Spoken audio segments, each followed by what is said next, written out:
Billionaire receives a call. Dad, come get me.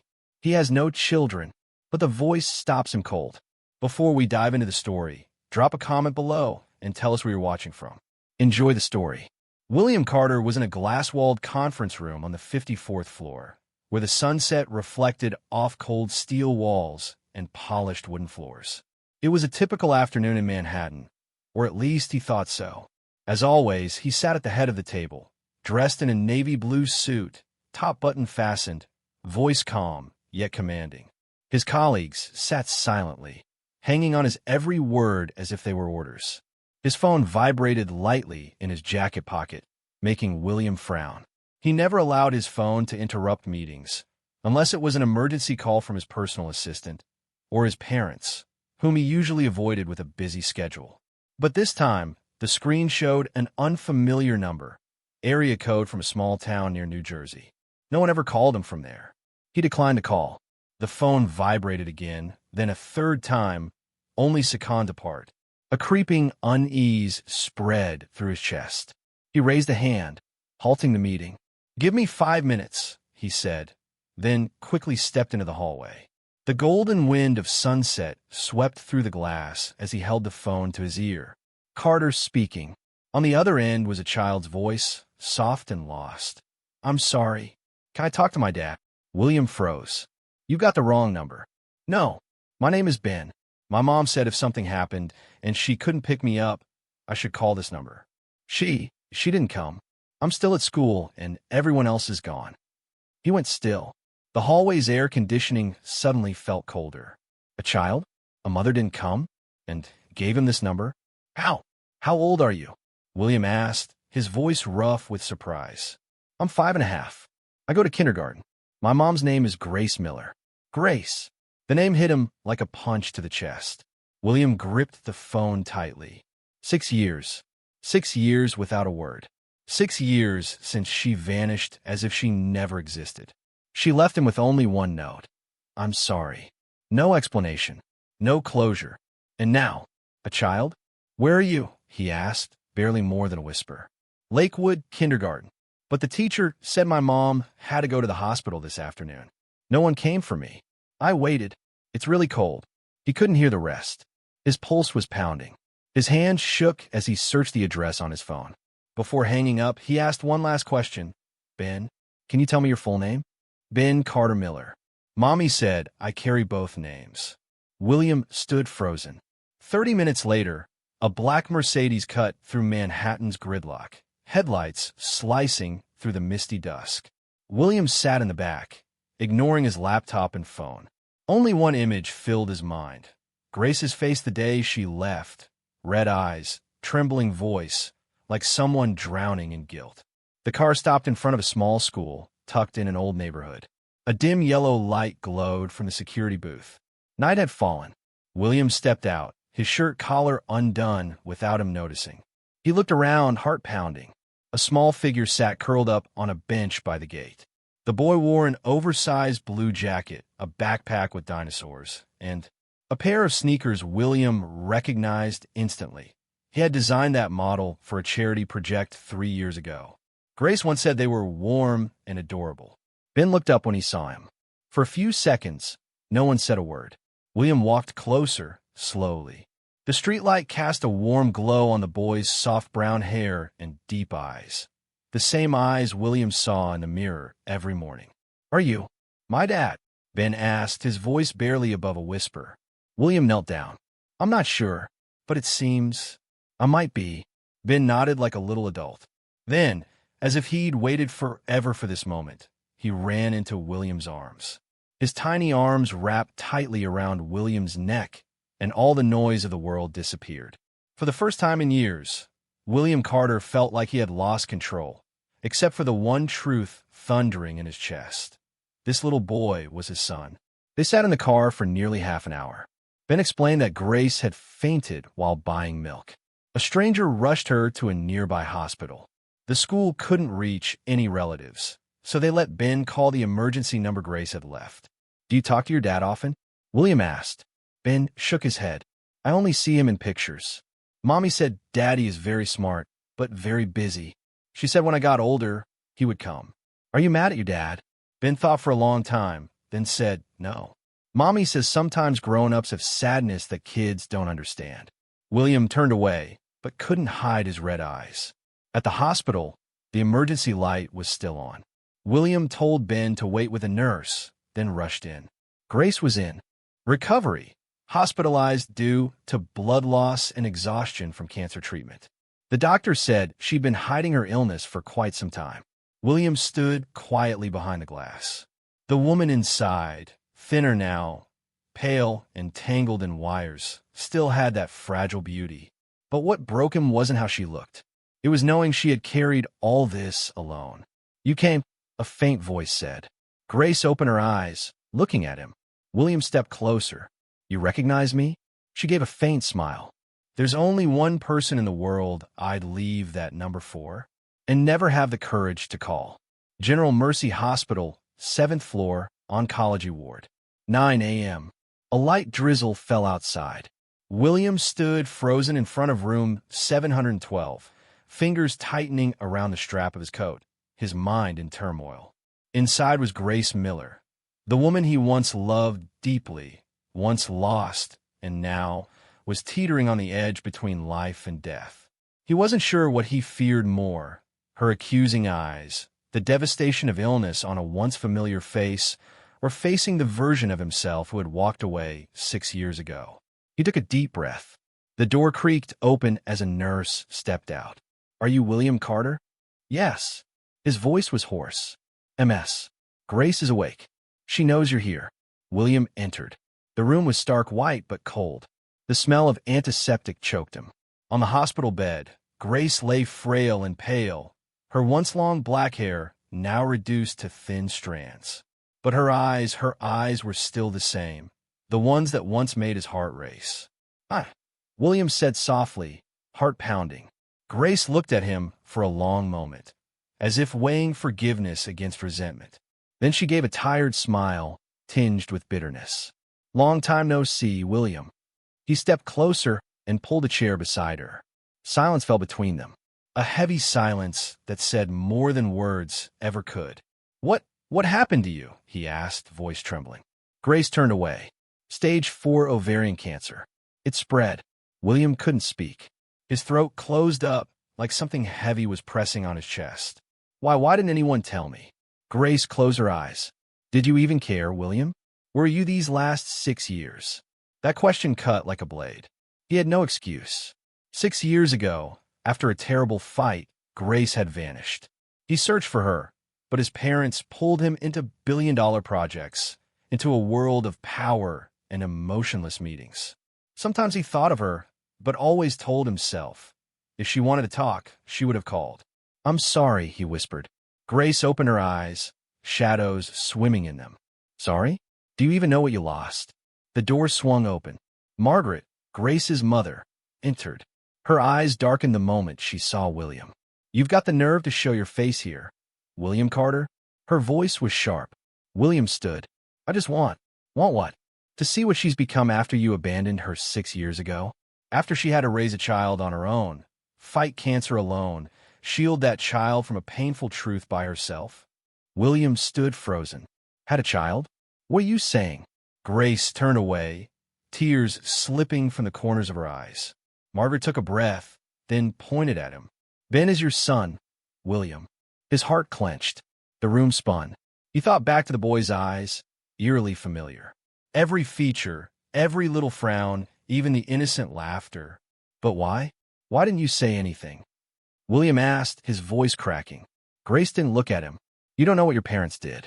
They came to me, offered money, threatened me, got me fired, told me I was a stain on the Carter family's political image. William sank into the chair. He had never imagined his parents could be so cruel. They had always been manipulative, always controlling, but interfering in their son's love life, hiding the truth about his own child. I swear, I had no idea. Grace gave a bitter smile. Well, now you do. But it's too late to change the past. William said nothing. He looked at Grace, not the vibrant young woman he once knew, but a mother worn down by illness and years of pain she had hidden. He felt small, helpless. Every night, I write letters to Ben, Grace whispered. I tell him about the man who once loved me very much. I don't want him to grow up thinking he was abandoned. Tears streamed down William's face. He had never felt so weak in his entire life. Did you know Ben called me? He asked quietly. Grace stiffened. He called you. William nodded. Yesterday. He said his mom was in the hospital, and no one came to pick him up. I went to get him. The moment I saw him, I just knew. Margaret sat down, her gaze softening slightly. Ben is a special boy.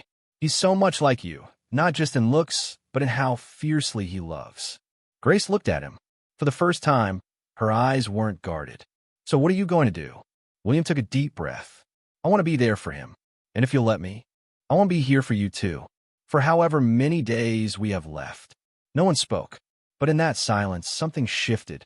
William was no longer the man he'd been 6 years ago. The man who chose work over love. Now, he was a man standing on the edge of redemption, and he knew the road ahead wouldn't be easy. But he was ready. William Carter had never imagined his life could change so quickly. Just a few days ago, he was a busy executive with a packed schedule. Dinners with investors, late nights atop a skyscraper, where his luxurious penthouse bore silent witness to a glamorous but lonely life. And now, he stood in the middle of his living room, holding a blue plastic cup with a dinosaur on it, eyes fixed on a 5-year-old boy trying to shove a toy car into an electrical outlet. Ben, no, you can't play with that. Ben jumped, turning around with wide, startled eyes identical to William's own childhood ones, making his heart tighten. The boy lowered his head and mumbled, I'm sorry. William sighed, walked over, knelt down, and gently placed a hand on Ben's shoulder. It's okay. You just have to be careful, all right? Outlets are dangerous. It was the first morning they had woken up together in his apartment. William never imagined he'd feel so clumsy around a child. He'd negotiated $100 million deals, moved markets with a single word. Yet now, he didn't know how to cut a sandwich the right way so Ben would eat it. Ben liked triangles, not rectangles. No crust. And the cheese had to go on top of the ham, not under. William learned that after 3 return plates and 1 heartbreakingly disappointed look. After breakfast, he drove Ben to kindergarten. On the way, Ben chatted nonstop about MS. Lily, she's not like Mommy, but she sings really pretty, and a classmate named Jaden who always steals other people's cookies. William stayed quiet, listening, amazed at how attentively the boy noticed the world. For the first time, the sound of a child's voice wasn't noise. It was warmth. It was real. It was alive. That afternoon, he hired Lily, a caregiver recommended by one of Grace's nurses. She was around 28, petite, with steady eyes. She didn't say much during the interview, just asked one question. Are you ready to learn? I don't babysit for you. I partner with you. William nodded without hesitation. That evening, William sat by Ben's bed holding a copy of The Giving Tree. He had never read it before. As he turned the pages, his voice grew quieter, emotions building until he reached the part where the tree was reduced to a stump, offering a place for the old man to rest. He paused for a long time after finishing. Ben whispered, Daddy, are you sad? William turned to him, trying to smile. I'm just thinking that tree loved the boy very much. Like how your mom loves you. Ben didn't reply. He simply wrapped his arms tightly around William's neck. And I love you, Daddy. The penthouse, once a symbol of success, had taken on a new look. Designer throw pillows had been replaced by plush toys. Floor-to-ceiling glass walls were now covered with crayon doodles. The fridge was plastered with cartoon magnets and a preschool calendar. Every morning, William knelt beside Ben to brush their teeth together, counting rinses like a game. For the first time, the home echoed with a child's laughter. For the first time, William's heart didn't feel empty. Of course, it wasn't always easy. One evening, as William fumbled through making spaghetti, simple, yet smoke-filled thanks to forgetting the exhaust fan, Ben suddenly started crying in the corner. I miss Mommy. William knelt beside him, wiping his tears with a towel that still smelled faintly of tomatoes. I miss her too. Ben looked up, eyes red. Is she coming back? William didn't know how to answer. He pulled the boy into a hug, feeling his small body tremble. I can't promise, but Mommy's trying really hard. And we're here, waiting for her together. Okay. That night, William lay beside Ben, listening to his soft breathing, his heart heavy. He knew money couldn't fix everything. Tension spiked when Marcus Carter, William's father, paid a visit. The silver-haired man, dressed sharply in a suit, sat in the living room staring at Ben with a cold gaze. "You're destroying everything we built," he said flatly. "Carter Industries isn't about emotions. It's legacy, and you're throwing it away for a child." William clenched his fists but replied calmly, "He's my son. Grace Miller was a mistake, William. Now she's dying, and you're choosing to sink deeper." Ben, who overheard from the kitchen, ran over and hugged William's leg. "Daddy, am I a mistake?" William bent down, held his son tightly, eyes blazing. "No, Ben, you're the best thing that ever happened to me." Marcus left shortly after, without another word. The next day, William submitted his resignation from the board. He sold most of his shares, keeping only enough to fund a Grace Foundation for medical care, which he planned to launch in her name. When a reporter asked him why, he simply said, "I chose to be a father." One quiet weekend afternoon, William took Ben to the park. They flew a kite, something he hadn't done since he was a boy. As the wind picked up, the blue kite soared into the sky. Ben shouted, "Look, Daddy, it's flying as high as my dreams."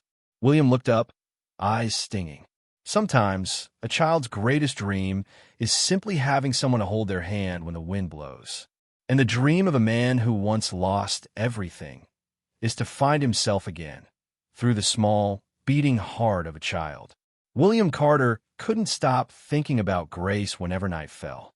The image of seeing her again at the hospital, her pale skin, her tired but hopeful eyes, haunted him like a quiet wound buried deep in his chest.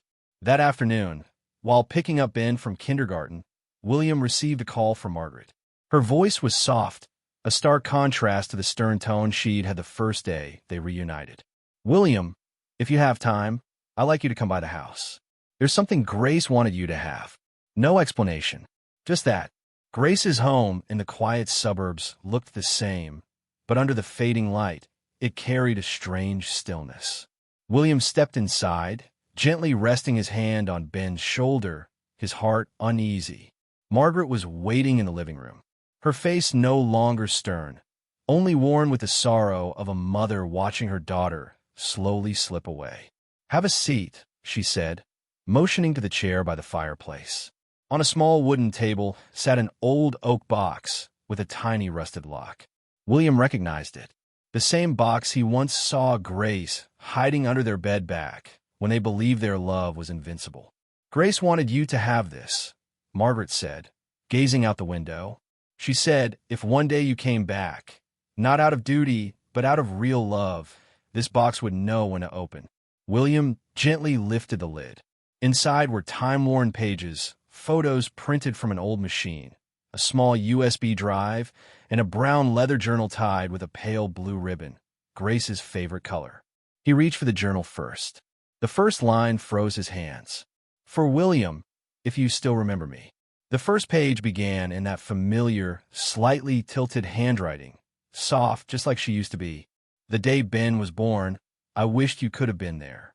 But I understood, some battles just can't be won, even when the heart wants to keep fighting. I forgave you long ago, because I knew you didn't know the truth. I just hope one day you'll understand. I never forgot you. I never stopped loving you." William felt his chest tighten. His hands trembled as he turned the pages. The entries detailed her pregnancy, trips to the pediatrician, nights Ben had fevers and couldn't sleep, and quiet evenings where mother and son just held each other in the dark, missing a father Ben had never met. Then came the photos, Ben as a newborn, his first steps, his first day of school. One drawing showed a man, a woman, and a child. At the top, in shaky crayon, was written, "Daddy, Mommy me." William couldn't hold back the tears. Margaret quietly stood and left the room, giving him space as the memories wrapped around him like a wave. Ben sat beside him, tilting his head, then gently touched his father's cheek. "Daddy, are you crying?" the boy whispered. William nodded and pulled his son close. "I miss your mom. And I'm sorry I came too late.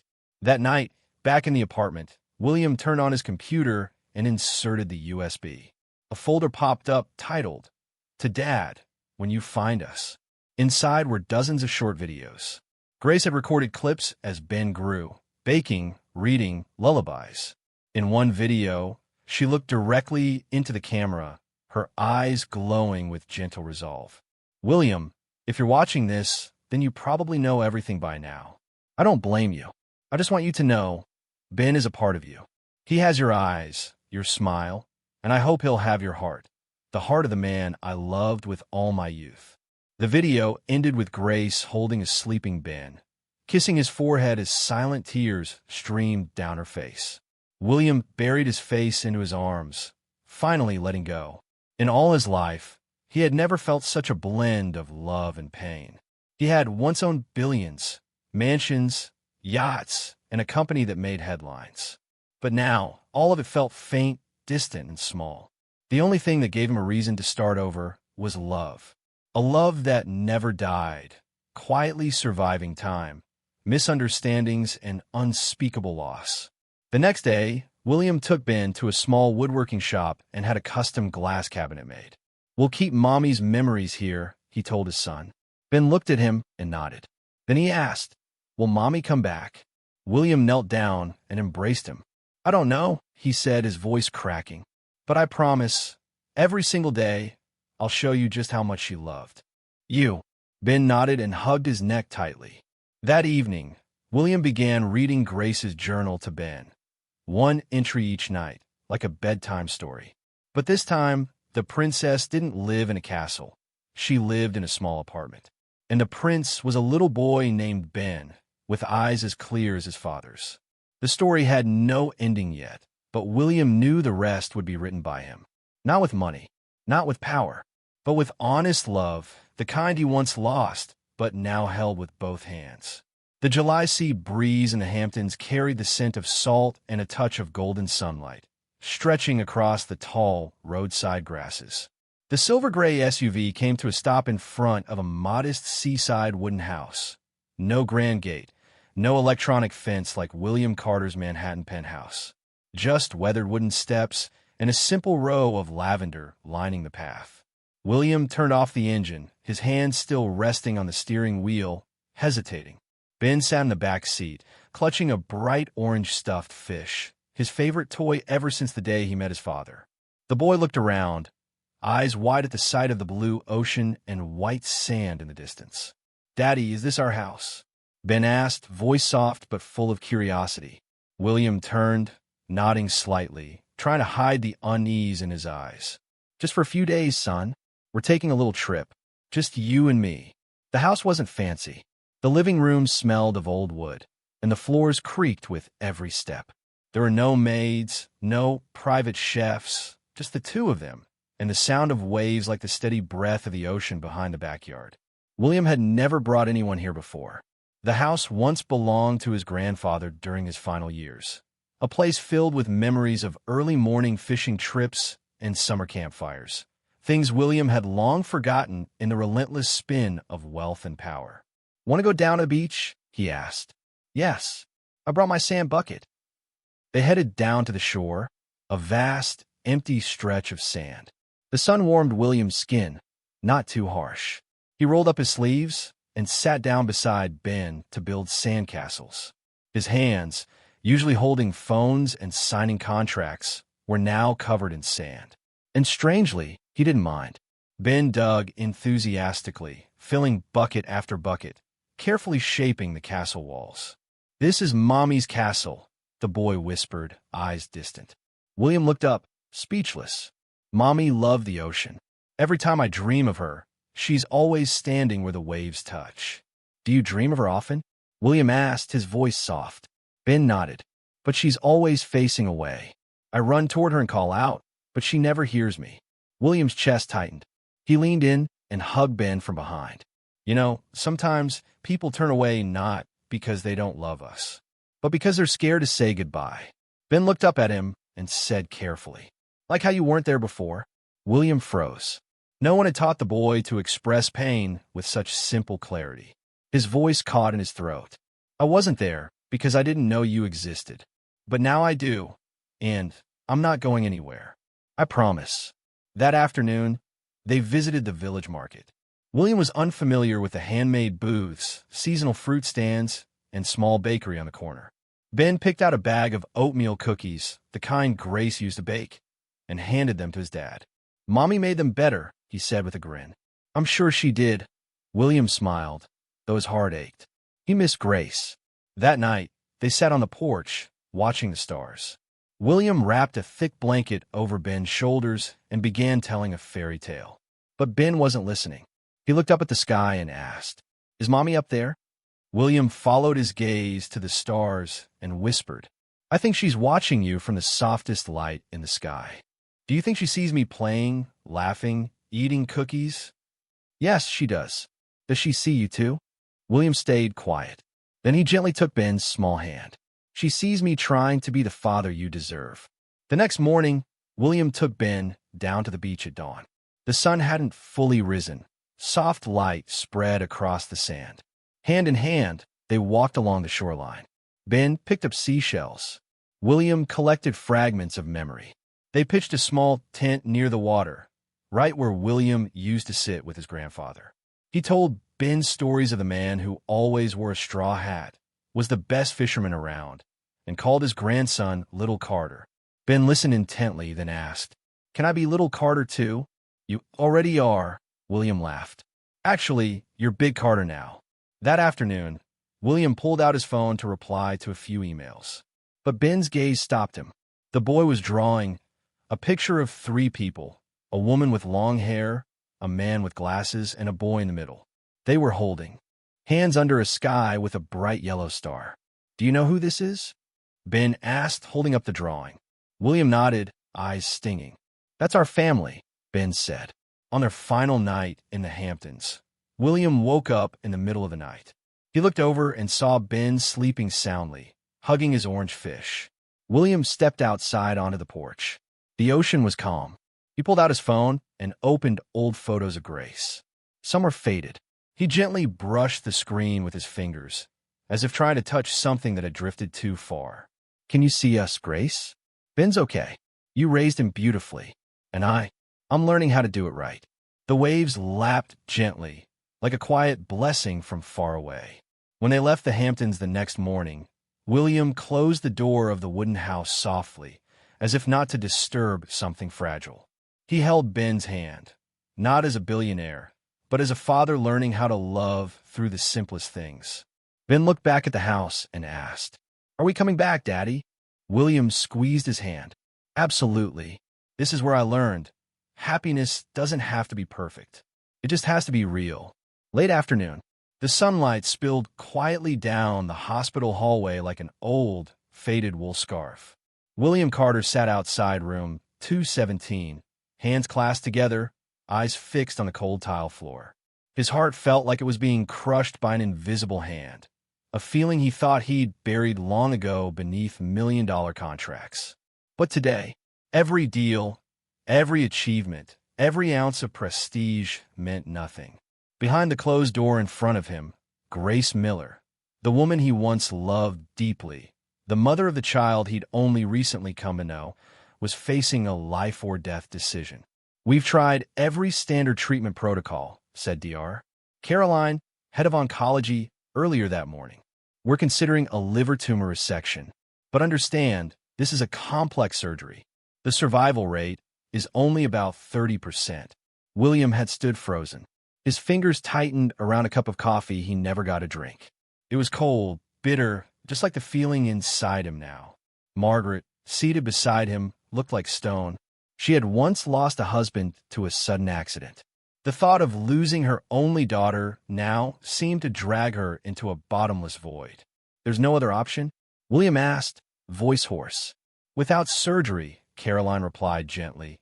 "Grace has a few months, maybe weeks." William entered the hospital room.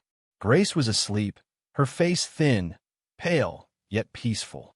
The 4 machine beeped steadily, the fragile heartbeat of a mother, a woman who had endured far too much. He sat beside her and gently held her cold hand. "You were always the strongest person I knew, Grace," he whispered. "But now, you don't have to be strong alone. I'm here." He stayed there for hours, until her eyes slowly opened. "You?" Her voice was raspy. "Where's Ben?" "He's playing with Grandma in the waiting room.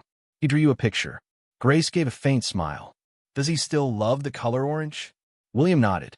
"Everything has to be orange. His stuffed fish, his crayons." Grace closed her eyes again, her lips curling into a fragile smile as memories washed over her. That afternoon, William brought Ben into the room. The boy hesitated at first. Grace looked thinner, her head wrapped in a soft scarf, her face so pale it might frighten a child. But Ben didn't run. He walked over, climbed onto a chair, and placed a small hand on hers. "Mommy, I drew you something." He pulled out a sheet of paper filled with messy crayon lines. A picture of 3 people standing by the sea. "You, me, and Daddy. You remember?" Grace stared at the drawing for a long moment, and then tears spilled down her cheeks. "I remember, sweetheart. I'll never forget." Ben didn't understand all of it, but he hugged her tightly, whispering, "Don't go anywhere, okay?" Grace couldn't speak. She nodded. "I'll try. For you." That evening, Grace asked to see William. She'd been thinking all afternoon since Ben left. The surgical consent form was still on the table, and signed. "I used to think. I let everything end quietly. No pain, no scalpels." "Understand," William said softly, his eyes red. "But today, when he hugged me," Grace's voice cracked, "I couldn't do it. I can't leave him now, not when he just found his mother." She picked up the pen, her hand trembling. "Do you think I'm being selfish?" William shook his head. He leaned forward, placed his hand over hers, helping her guide the pen. "You're not selfish. You're a mother." The surgery was scheduled for Monday. William made calls to every connection he had: surgeons, anesthesiologists, post-op specialists. Within 48 hours, a full elite team from top hospitals had assembled. He rented an apartment near the hospital for Margaret and Ben. The 3 of them cooked together, told stories, and read books to help Ben feel safe. The night before surgery, Ben asked, "Daddy, what if Mommy doesn't wake up?" William was speechless for a moment. "She will, son. But if she's too tired, then will be the wings that help her keep flying." Ben looked at him. He didn't fully understand, but he knew he wasn't alone. He nodded. "I'll draw a lot. So when she wakes up, she'll have a whole world of colors waiting." The next morning, the hospital hallway was filled with quiet tension. William stood beside the gurney as the nurses wheeled Grace away. "Wait for me on the other side of that door, okay?" she whispered with quiet determination. "I'm not going anywhere," William replied. The surgery lasted nearly 9 hours. William never left the waiting room. Margaret prayed in silence. Ben kept drawing, one picture after another, occasionally looking up to ask, "Is Mommy done yet, Daddy?" William never had the right words. Each minute dragged like an hour. His phone buzzed endlessly with work emails. He ignored them all. When Dr. Caroline finally emerged, pulling down her mask, a tired but relieved smile spread across her face. She made it. The surgery was a success. William leapt to his feet. Margaret broke down in tears. Ben cheered, gripping his father's hand. "I knew Mommy wouldn't leave me." When Grace woke in the recovery room, William was the first face she saw. He held her hand, smiling through tears. "You're Ben's miracle, and mine." Grace looked at him and whispered, "No, I'm just a mom who couldn't let go." The road to recovery would be long. But from that moment on, William knew. He was no longer the William Carter of the past. He was a father, a partner, a man standing behind a mother who chose to face death, just to have one more day holding her son's hand. And that one day was enough to change his life forever. The hospital room was stark white, the faint scent of antiseptic still lingering in the air. William sat motionless at the edge of the bed, his hand gently holding Grace's, cold and fragile like a rain-soaked flower. The heart monitor beeped steadily, but his own heart was far from calm. Every passing second felt like a countdown of fear. Fear she wouldn't wake up. Fear that if she did, the woman he loved might no longer be the same. A soft moan broke the silence. Grace, William called softly, his heart nearly stopping. Her eyes fluttered open, dazed and confused. She looked around the room, panic in her gaze. She tried to sit up, but her limbs were weak. William supported her shoulders, his voice trembling. "It's okay. You're in the hospital. You just had surgery." Grace looked at him, struggling to recognize the man before her. But instead of relief, her eyes filled with confusion. "Who are you?" she asked. The question pierced William like a blade. He pulled back, stunned. "You don't recognize me?" "It's me, William." She furrowed her brow. I don't know any William." A soft sob sounded from the doorway. Ben, who had been standing quietly at the door, ran in, eyes red with tears. "Mommy, it's me. I'm Ben, your son." Grace looked at the boy, bewildered and frightened. I have a son." William wrapped his arms around Ben, trying to keep his voice steady. "Grace, you have temporary memory loss from the surgery. But we'll get through this. I promise." Day 1, the void. Grace was moved to a special recovery room. Every time William or Ben entered, she kept her distance, eyes cautious, as though they were strangers trespassing into the fragile world she was trying to rebuild. Doctors diagnosed her with retrograde amnesia, a condition erasing the last 6 years of her memory, especially moments tied to strong emotions. William's name, Ben's face, everything had been wiped clean. "Did we love each other?" she asked one night as William read to her. He nodded, eyes misty. "Not just love. We were everything to each other." She lowered her gaze. "I'm sorry. I don't remember any of it." Day 3, a familiar scent. William arrived with a small wooden box. "I brought a few things that might help you remember." He opened it. One by one, he placed small mementos in front of her. A lavender floral handkerchief she used to carry, an old wristwatch she once gifted him, and a light woodsy perfume, her favorite scent. Grace picked up the bottle, opened the cap, and closed her eyes. Moments later, her eyes welled with tears. "I don't know why, but this scent makes my heart ache." William gently took her hand. "Because it's part of your memory, and we'll piece them together like a puzzle." Day 6, Ben's game. Ben had a secret plan. He filled the room with his hand-drawn pictures of him and his mom laughing in the rain, of the 3 of them at the park, of her holding his hand as he learned to ride a bike. "Mommy, I made a game. It's called Finding My Real Mommy. Every day I'll tell you a story. You have to guess if it's true, okay?" For the first time since the surgery, Grace laughed. That laugh made William's heart melt. "Okay, Mommy will play with you." Ben began his stories. "One time you snuck strawberries into my smoothie even though I said I hated them. You said, 'Someday you'll thank me.'" Grace stared into the distance, eyes half closed. "I remember someone trying really hard to keep me healthy, but I'm not sure." Ben smiled. "It's okay, Mommy. We'll play again tomorrow." Day 10, a song awakens. Lily, the caregiver, brought in a small electric piano. "Grace used to love music," she said. "Maybe sound will help." William played Claire de Lune by Debussy, the piece Grace listened to often while pregnant. At the very first note, Grace froze. Her eyes slowly closed, and tears streamed down her face. Faint memories surfaced like fragile bubbles. Sunlight through a window, a round belly, trembling fingers on piano keys. "I used to listen to this when I was pregnant?" she asked, voice trembling. William nodded, unable to speak. Day 15, the first touch. For the first time, Grace reached out and gently stroked Ben's hair. "Do you like bedtime stories?" Ben beamed, nodding quickly. "You used to tell me the one about the paper boat flying through the rain every night." Grace looked at William. "Do you have that story?"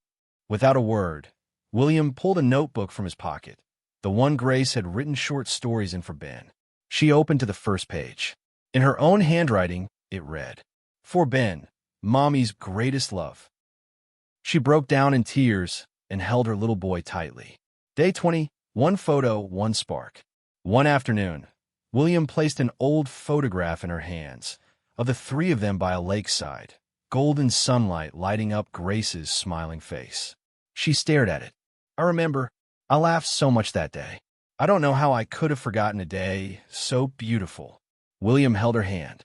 "Memories don't vanish. They just fall asleep, and we're waking them up one by one. Day 25, Rebirth.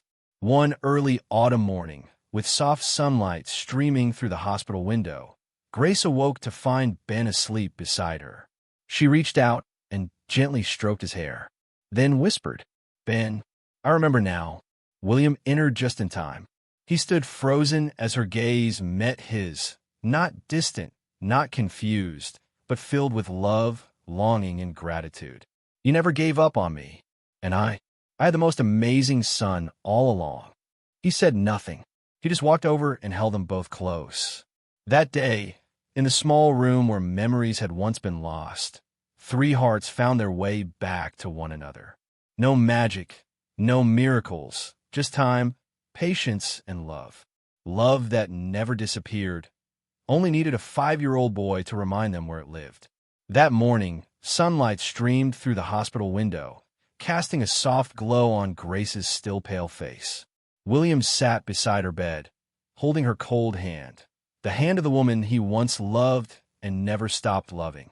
Ben sat at the foot of the bed, watching his mother's every gentle movement, as if he were admiring a priceless painting being restored.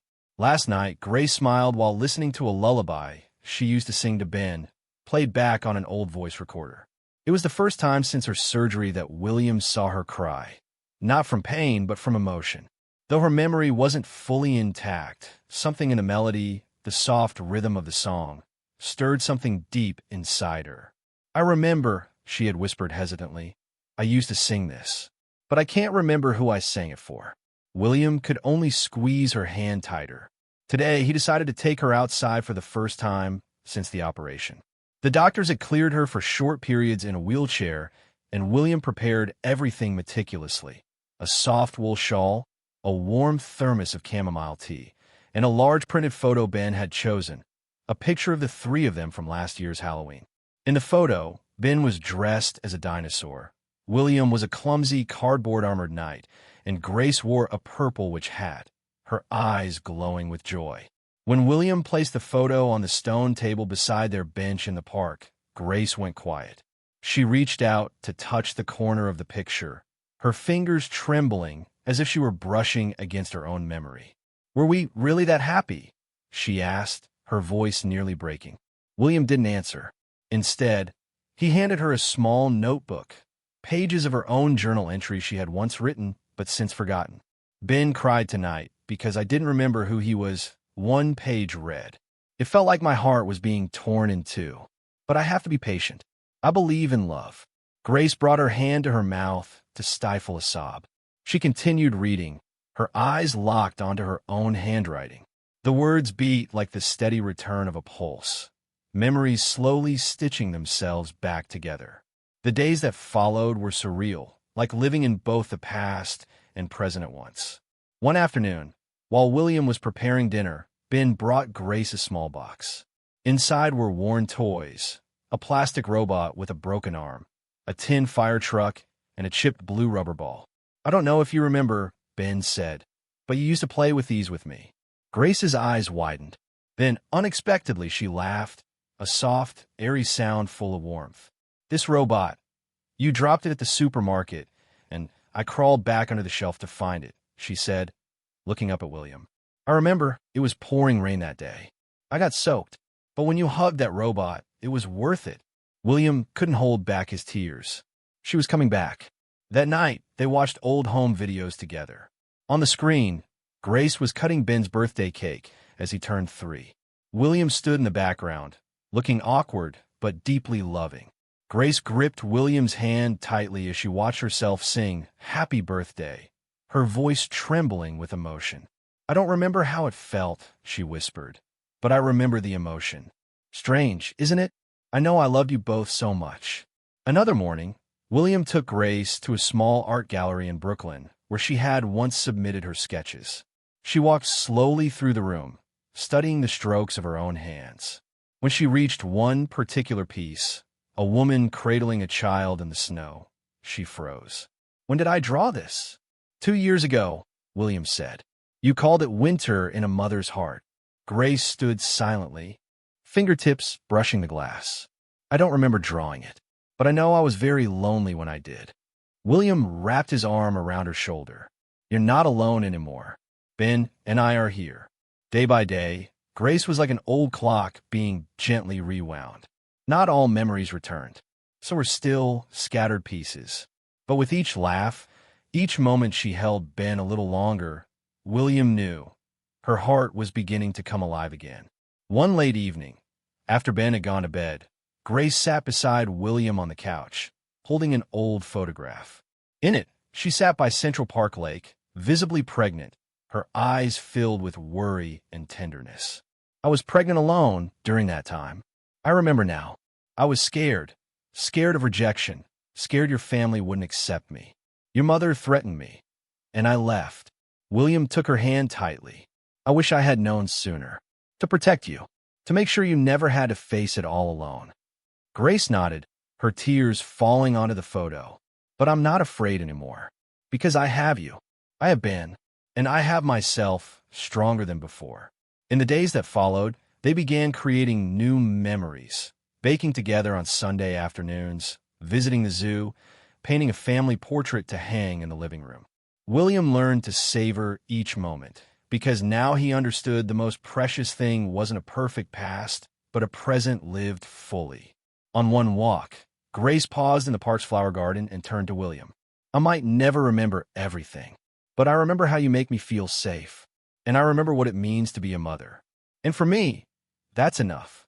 William embraced her, under the golden canopy of fall sweeping across the neighborhood. The breeze carried the scent of daisies, and he knew they were writing a new chapter, not in memory, but in love lived fully, one day at a time. That morning, the Manhattan sky was veiled in a soft haze, muting the brightness of early autumn sun. William Carter stood before the grand estate where he had grown up, his hands clenched tightly on the steering wheel as if holding onto the last remnants of his childhood. The house hadn't changed. The polished oak doors, the swan statue and the fountain still tilting its head like it did years ago. But William had. Every step he took up the stone pathway was a step into the shadowed past of his own heart. The door opened. Richard Carter, his father, looked exactly the same. Black suit, gray tie, eyes cold like marble. That same gaze used to silence William when he was just a boy.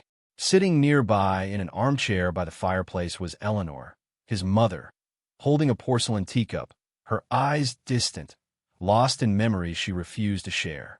William, Richard said first, his voice still cutting like a command. You came, finally. William didn't answer. He pulled out a chair and placed an envelope on the table. Inside were copies of the letters Grace had sent, the missed calls, the hospital records. Everything proving that for the past 6 years, his parents had quietly blocked every effort Grace, and William himself, had made to reconnect. Eleanor opened the envelope with trembling hands, turning over each page as her eyes began to glisten. I know everything now, William said softly. I know you hired lawyers to scare her into leaving New York. I know you pretended to be my assistant, to intercept her emails. I know you erased her from my life like she never existed. A heavy silence fell across the room. The fireplace crackled, casting flickers of light that felt like tired memories. You don't understand. Eleanor finally spoke, her voice shaking. We were trying to protect your future. Grace didn't belong in our world. It wasn't about protecting me, William cut in. It was about protecting your image, your influence, your fear that someone might ruin the perfect family portrait you built. Richard didn't deny it. He only stared at William like he was weighing a business decision. So what did you come here for? He asked. Revenge. No.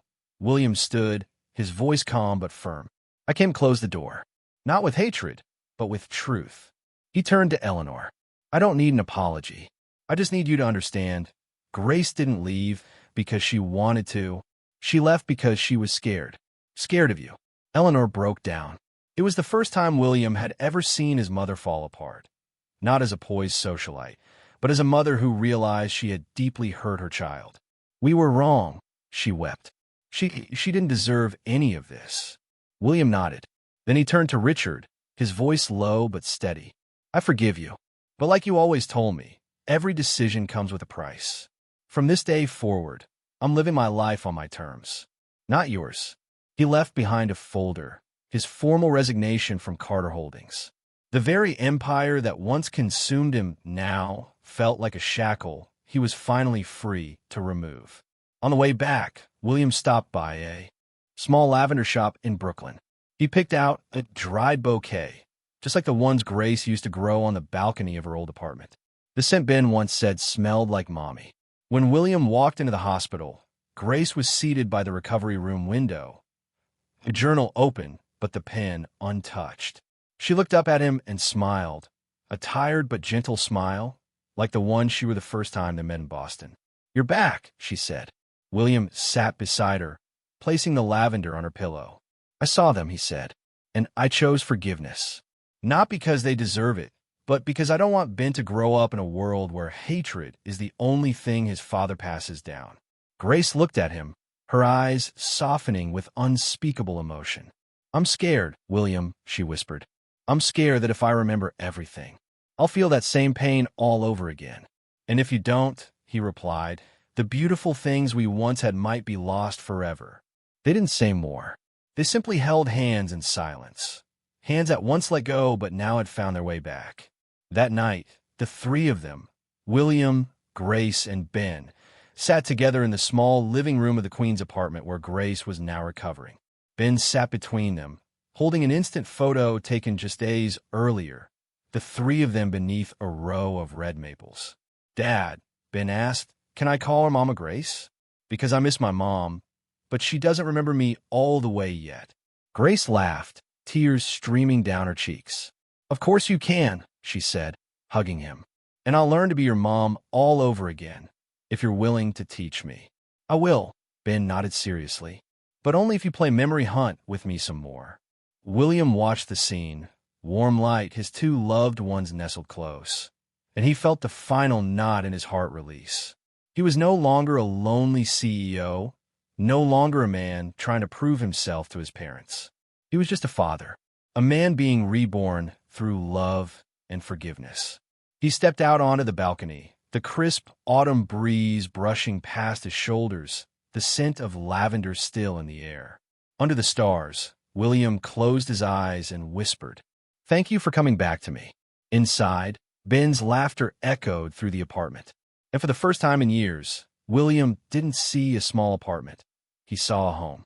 One early September morning, when the first whispers of autumn still carried the warmth of late summer, William Carter slid a key into the lock of a white wooden gate. It creaked open, revealing a sunlit garden sprinkled with blooming yellow daisies.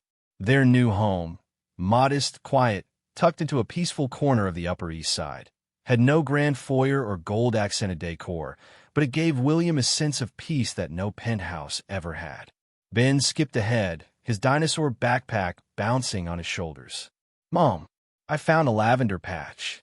Grace stood on the porch steps in a soft cream linen dress, one hand holding a watering can, the other gently brushing her hair aside.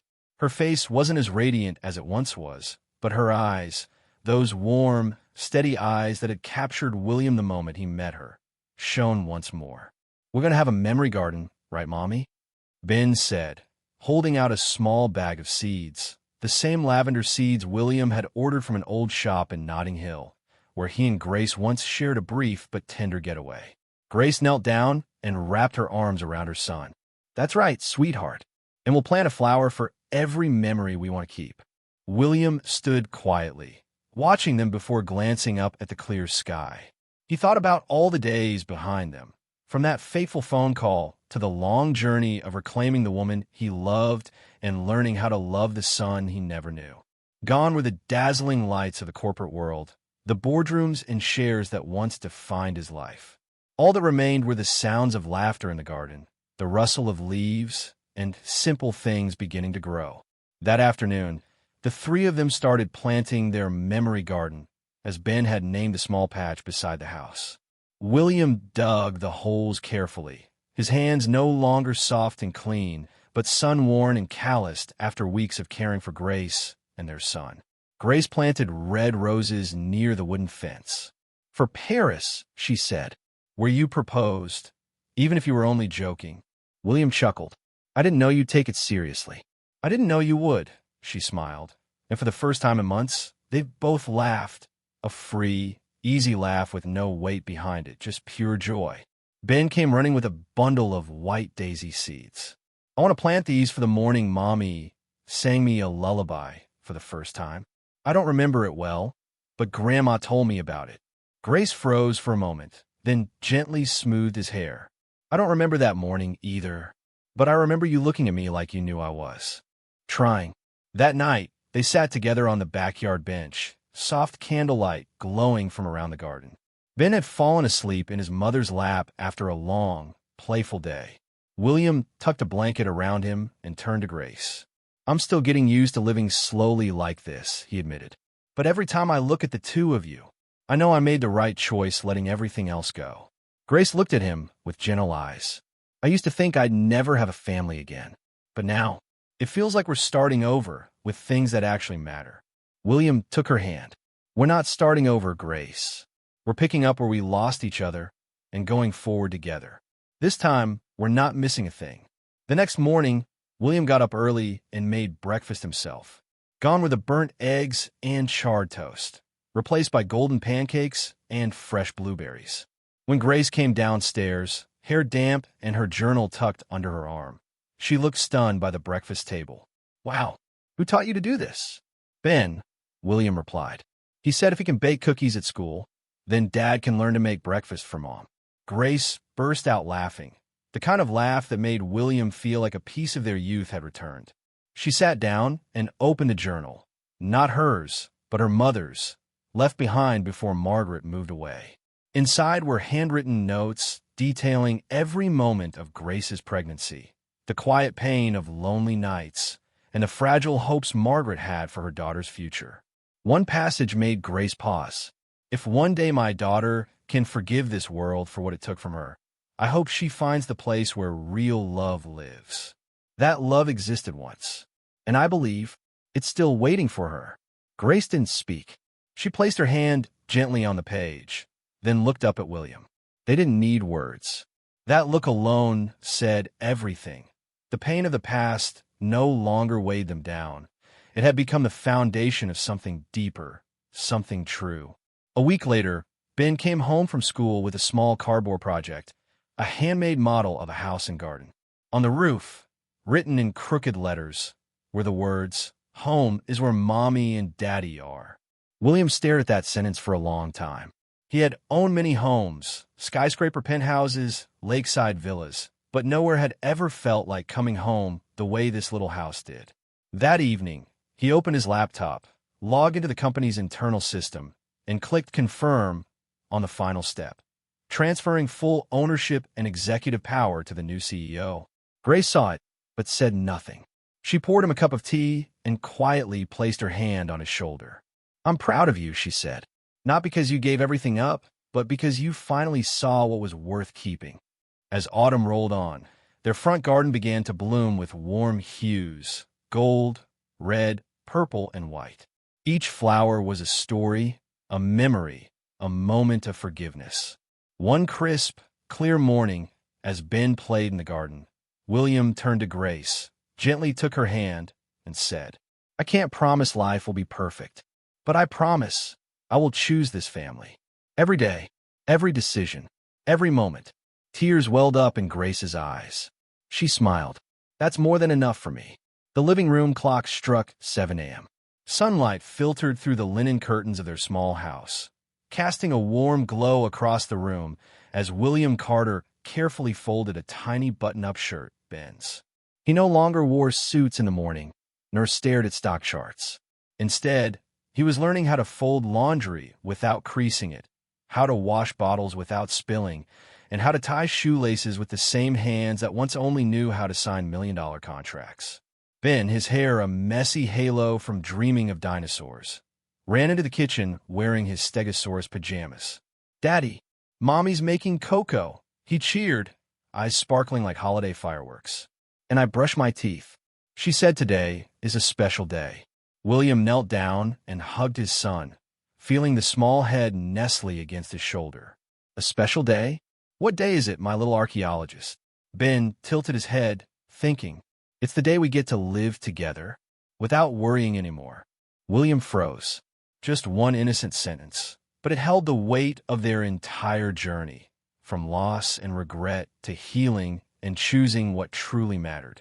Since stepping down as CEO of Carter Pharmaceuticals and handing full control to a trusted executive, William no longer managed billion-dollar deals. Now, he was the guy who warmed milk to the right temperature, drew dinosaurs on Ben's lunchbox, did the dishes each night, and told bedtime stories from memory, not a script. For the first time in years, he felt whole. Grace did too. After her recovery, she took on remote editing work for a small publishing house in Vermont. Each morning after walking Ben to school, she spent hours reviewing manuscripts, refining sentences, then spent her afternoons picking him up, cooking dinner, and tending to the memory garden, a patch of earth where each flower marked a piece of their journey back to themselves. That evening, after Ben had fallen asleep, William stepped into the garden. Soft golden light spilled across the vine-covered fence. Grace sat beside the lavender trellis, holding a thick notebook. "What are you writing?" he asked, settling beside her. "Things I don't want to forget anymore," she said with a smile so light, it felt like a dream. "Like what?" "Like your face when Ben called you Daddy for the first time. Like the way you stayed beside me when I woke up from surgery with no memory. Or the way Ben handed me the first fallen leaf this season and said it was a medal for brave moms." William placed his hand over hers, giving it a gentle squeeze. "You don't need to write those down to remember. They're why I walked away from everything." "Do you regret it?" she asked quietly. He didn't answer right away. His eyes drifted toward the window, where Ben's soft blue night light glowed. "I regret not doing it sooner." On a Monday morning, William and Grace walked Ben to preschool. No limousine, no bodyguards, just a husband and wife holding their child's hand on a quiet sidewalk. At the school gates, Ben kissed his mom on the cheek and looked up at William. "Don't forget to tell me the dinosaur story tonight. How about the one about the flying dinosaur?" William grinned. "Only if you do the roar." Ben warned, finger raised. "Yes, Lieutenant Ben." William saluted. After Ben disappeared inside, William and Grace lingered by the gate. She looped her arm through his.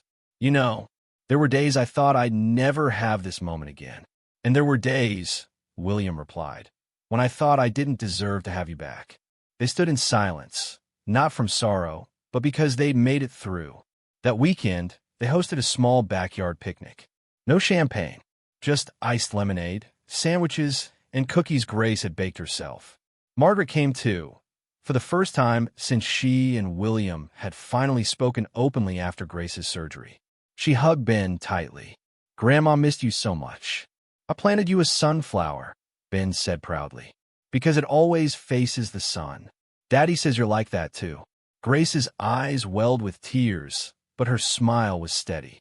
"I know you were angry and afraid, Mom, but now I don't want to hold on to anything except love." "Neither do I," Margaret whispered. Later that afternoon, with Ben napping in a hammock under the trees, William and Grace sat side by side, gazing at the blooming garden. "What do you think," William said, "about turning this place into a little library for kids to come and read? Maybe tell stories, like I do with Ben." Grace tilted her head. "You want to start a library?" "Not for profit," he laughed. "Just a safe space for children. Somewhere adults listen." She took his hand. "Let's do it. Not for the past, but for the kids who deserve a future." Autumn came. Leaves scattered across the roof of their cozy house in the corner of the Upper East Side. Inside the warm kitchen, the scent of apple pie filled the air. Ben colored at the table while William sliced apples, sneaking glances at Grace as she chatted on the phone with her editorial team. It was an ordinary scene, but for them, ordinary had become miraculous. Because in this world, not everyone gets a second chance. Not everyone finds the courage to let go of power to reclaim their heart. Not everyone gets the gift of a family, not perfect but loving enough to heal. And William Carter had chosen that. Not because he needed redemption, but because he had found what mattered most. In the eyes of a little boy, the smile of a woman he once lost, and a garden where memories blossomed into something new. A cold wind slipped through the not-quite-closed window, carrying the scent of the first snow and a faint hint of pine from the streets outside. Manhattan, quiet and slow, was blanketed in a soft layer of white. Each rooftop, each bare tree limb dressed in winter's first hush. Inside a modest home at the end of an Upper East Side block, golden light from old lamps danced across brick walls, warming the space where three people, once torn apart, were gently stitching themselves whole again. Grace sat in the armchair near the fireplace, a soft blue knit shawl wrapped around her narrow shoulders. William was in the kitchen, making a pot of hot cocoa. Ben, now 6, lay on the rug clutching his stuffed dinosaur, occasionally lifting his sleepy eyes toward his mother. It was the first snowfall of the year, and the day Grace reclaimed a piece of her heart. Dinner had just ended, a simple meal of creamy pumpkin soup, toasted bread, salad, and the apple pie Grace had baked herself. William often joked, "I can close million-dollar deals in 5 minutes, but baking a pie without burning it? That's another story." The house was no longer silent. Watercolor paintings, finger-painted by Ben and Grace, adorned the walls, some still smudged with crayon marks. The bookshelf held children's stories and Grace's current editing work. A corner overflowed with toys, messy but glowing with the warmth of real life. William entered the room, carrying 2 steaming mugs. He handed one to Grace and placed the other on the table near Ben, who had fallen asleep mid-play, breathing softly, peacefully. He wore himself out chasing snowflakes. William chuckled, settling beside Grace. "I had to drag him inside after we built the snowman." Grace nodded gently, her eyes gazing out the window where the snow fell in slow, hushed notes, like a lullaby no one wanted to interrupt. "Do you remember the song I used to play when I was pregnant with Ben?" she asked, her voice barely more than a breath. William looked up. "The one you played every night back in our Boston apartment?" She nodded, then stood, walking over to a small wooden box on the shelf. She opened it. A familiar melody drifted out, simple piano notes, wordless, but each one striking something deep and long asleep. Grace stood still, and then the tears came. "I played this the night I went into labor," she whispered, her lips trembling. "At the hospital, I was alone. No one was with me. But I closed my eyes and imagined you holding my hand." William walked to her, wrapping his arms around her from behind. He said nothing. There was no need. "I remember," she whispered. "Every contraction, every tear." Then Ben cried. And when I held him for the first time, I whispered to him, "Your daddy doesn't know yet, but I'll love you enough for both of us." William held her tighter, his own tears falling silently onto her shoulder. "I'm sorry," he murmured. "I should have been there." "It wasn't your fault," Grace said, shaking her head. "We were both victims of choices made by others. But what matters is that we found our way back. And our son never grew up unloved." That night, after tucking Ben into bed, they sat together on the long couch, wrapped under a shared wool blanket, watching the snow fall beyond the window glass. "What do you think about the future?" Grace asked softly, turning to him. "I think I'm not afraid of it anymore, because now I'm not facing it alone." She leaned her head on his shoulder. "There were nights I thought I would die," she whispered. "Not because of the cancer, but because of a broken heart, because of feeling abandoned. But now, life feels worth it." William took her hand. "We lost so much time. I just want to live the rest of it fully with you." And Ben. Outside, the snow thickened. The streetlight cast soft halos on the snowy ground. "You know," Grace smiled faintly, "I used to dream of watching snow fall with someone I loved.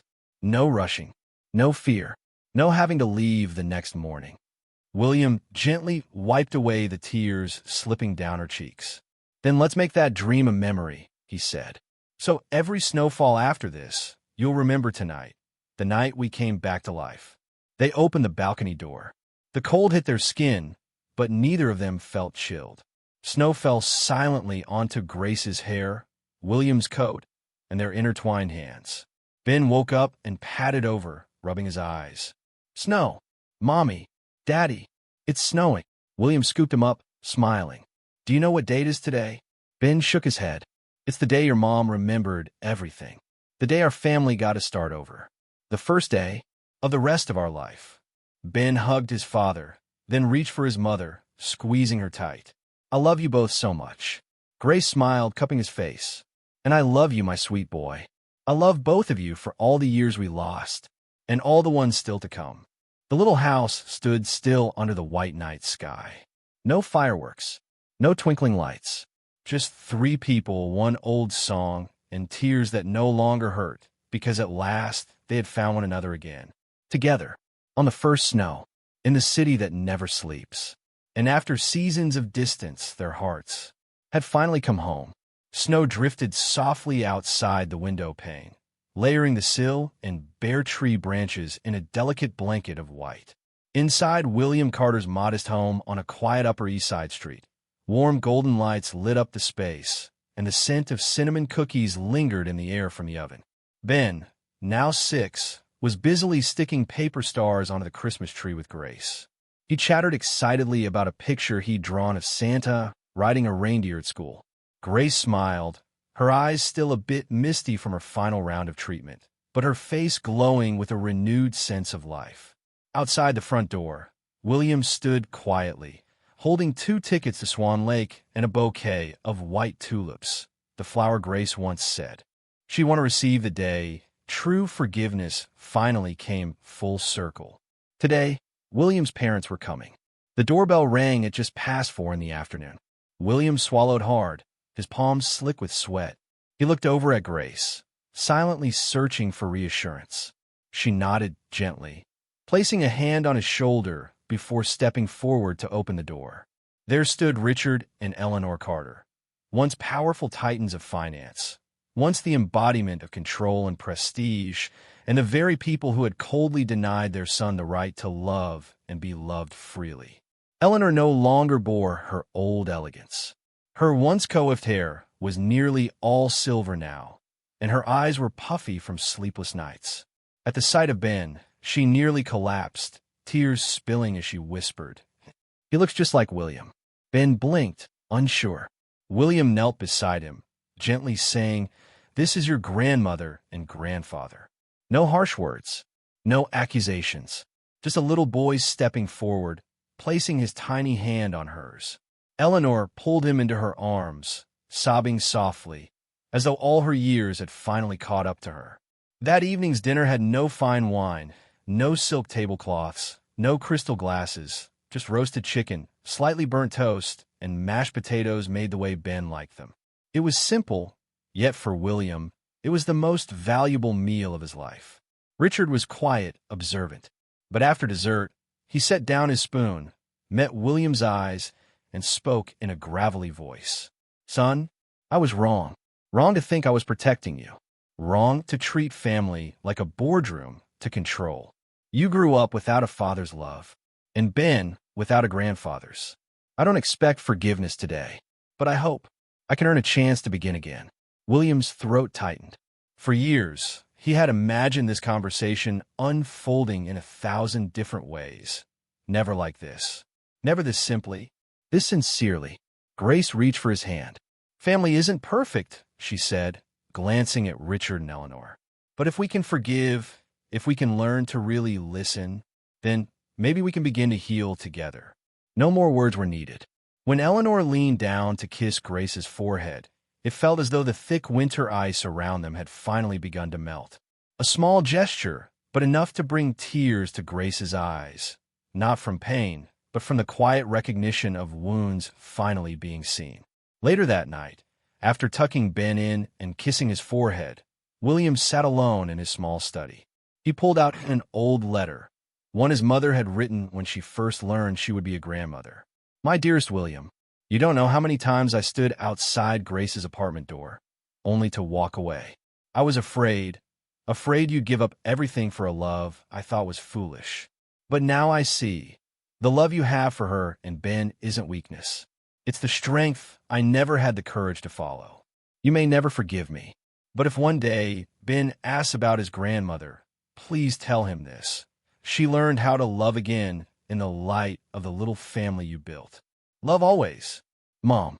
William closed the letter, his eyes misting over. He looked up at the bookshelf, where a framed photo sat. The three of them in their backyard memory garden, where lavender and white daisies still bloomed despite the cold. He realized then, forgiveness isn't a moment, it's a journey. One step at a time. Always worth taking. The next morning, Eleanor sat knitting near the window. Outside, Ben and his grandfather were building a makeshift campsite in the yard. Laughter floated inside, mingling with the scent of warm cinnamon. Grace walked in, carrying 2 cups of hot tea. "It's colder today," Eleanor said softly. Grace sat beside her, no longer guarded. "Thank you for coming," she said plainly. Eleanor gave a bittersweet smile. "Thank you for giving me a chance I probably didn't deserve." "We're all learning," Grace replied. "I'm learning to forgive. And you're learning how to be a mother and a grandmother all over again." That night, the family gathered together in the living room. Ben insisted on telling the bedtime story for a change. Sitting between them, he held up a picture book about a lost dinosaur finding its way back home. When he reached the part where the dinosaur is reunited with its mother after years apart, he looked up and asked, "Daddy, is that like our family? We found each other, right?" William pulled him into a hug, his eyes stinging. "That's right, buddy. We found each other. And from now on, no one gets lost again." The room fell quiet. Just the wind whispered outside, and the soft beat of hearts, imperfect but real, and whole again. Snow continued to fall gently outside the window, blanketing the rooftops and quiet streets of the Upper East Side. Inside the small house, a warm golden glow flickered from the fireplace, creating a cozy sanctuary amid the chill of winter. William sat in an armchair, hands wrapped around a steaming cup of tea, eyes following Ben as the boy busily worked with his box of crayons and a sketch pad. His little tongue poked out in concentration as he carefully colored his drawing. Grace sat beside him, smiling softly, her gaze filled with warmth and love. "What are you drawing, Ben?" she asked. "I'm drawing our family under a starry sky," Ben replied, eyes still focused on the page. "This is Daddy, Mommy, and me. We're holding hands, standing on the grass, and the sky is full of twinkling stars above us." William felt a quiet warmth flood his chest. He stood, walked over to his son, and bent down to admire the picture. The lines were childish, the colors a bit wild, but the love in that drawing was unmistakable. "It's beautiful, Ben. I'm going to frame it and hang it right by the front door. This will mark the beginning of our family's new story." Ben beamed, proud that his artwork had earned his father's praise.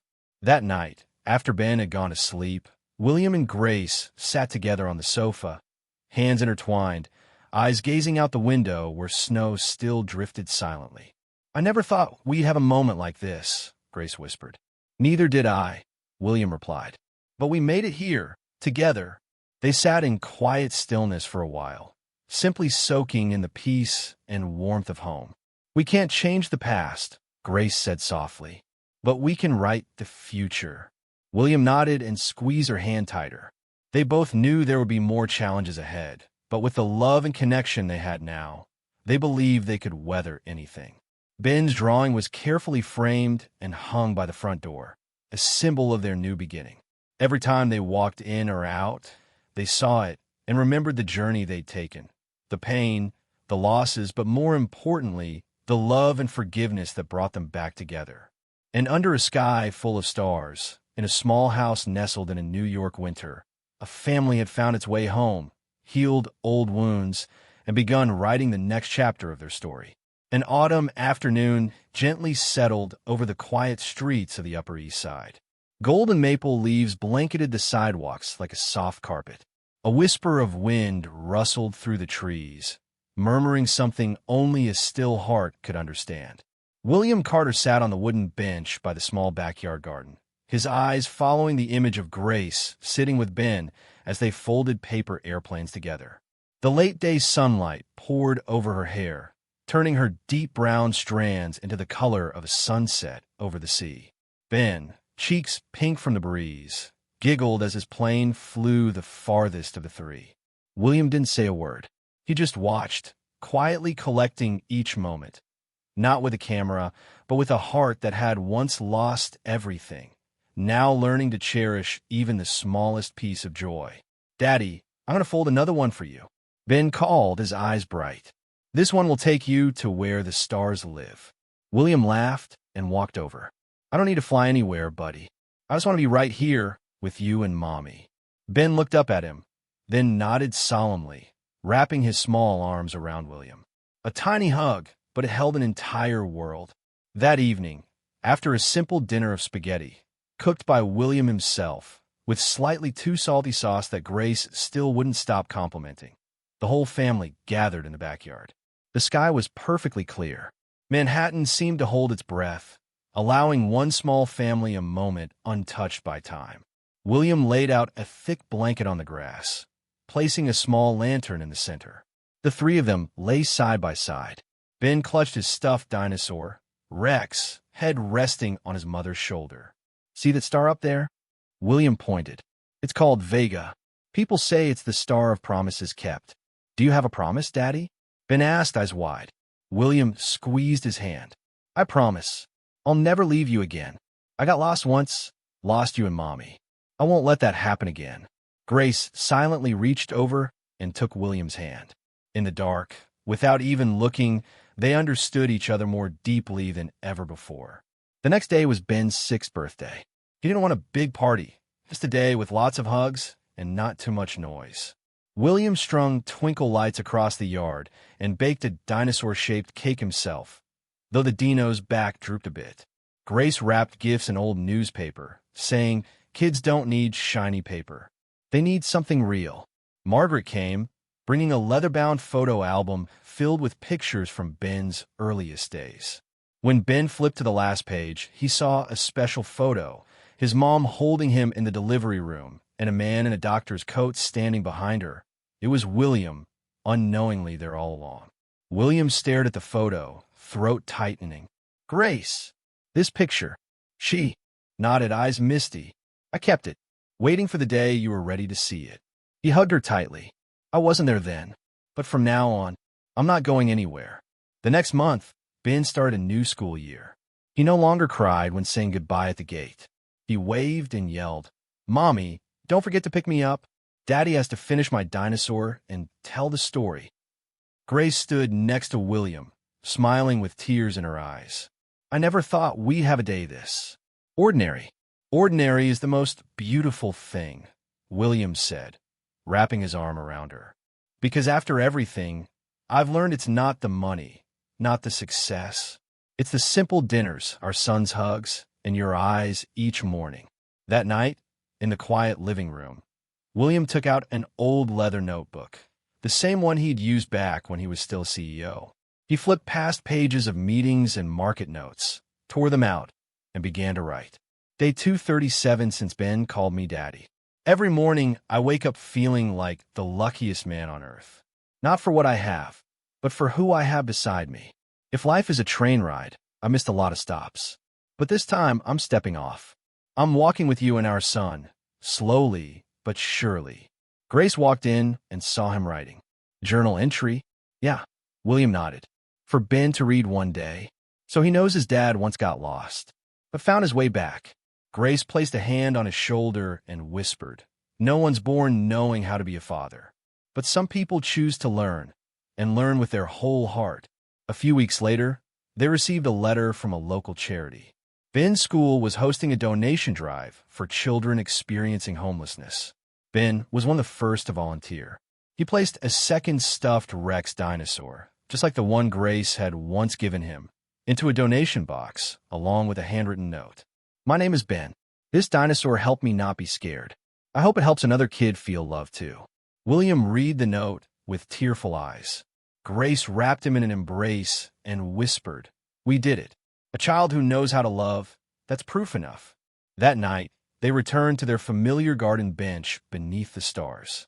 No words needed, just being close was enough. Ben had fallen asleep in his mother's arms, still smiling. William looked up and saw a shooting star streak across the sky. "What did you wish for?" Grace asked softly. "Nothing," William smiled, "because what I once lost is now here in my arms. It's you, it's our son, It's the life I should have chosen from the beginning. And under the stars, they were no longer broken pieces. They were a family, stitched together by the invisible thread of love, forgiveness, and the courage to begin again. Family, redemption, and what truly matters. Life lessons from William Carter. The story of William Carter, a man who once lived in the dazzling glow of power, yet lost what mattered most, is a deeply honest reflection of modern life. In a society where success is often measured by prestige, multi-million-dollar deals, or magazine covers, William chose a different path, to return to being a father, a husband, and above all, a man who truly knows how to love. We live in a fast-paced era, where family dinners are sometimes a luxury, where children grow up in homes filled with gadgets, but lacking midnight hugs. William's journey reminds us that no one can turn back time to fix the past, but everyone can choose to shape the future through the actions they take today. Redemption doesn't come from grand gestures or expensive gifts. It comes from presence, being truly there in the moments that matter to the people we love. Grace, the woman with quiet yet extraordinary strength, is not only a symbol of enduring love, but also of profound forgiveness. She did not forgive because she forgot, but because she understood that everyone loses their way sometimes. And Ben, their 6-year-old son with a pure and gentle spirit, represents hope, the belief that wounds can heal and that a family can be rebuilt from broken pieces if the adults are willing to place love above pride. Today, in an age where social media makes it easier to judge than to forgive, William's story invites us to slow down and focus on what truly matters. A dinner table with laughter, a hug given at the right time, an apology offered even if it's late. We don't need to be billionaires to love deeply. We don't need to be perfect to be good parents. We just need the courage to begin, the sincerity to heal, and the time to listen to the hearts of those beside us. Because, as William ultimately learned, some things once lost never return, but if we hold on at the right moment, the most precious things in life can still begin, starting today. Thank you so much for being here. Your support means everything, and I can't wait to bring you more heartfelt stories soon. Until next time, stay kind, stay inspired, and I'll see you in the next one.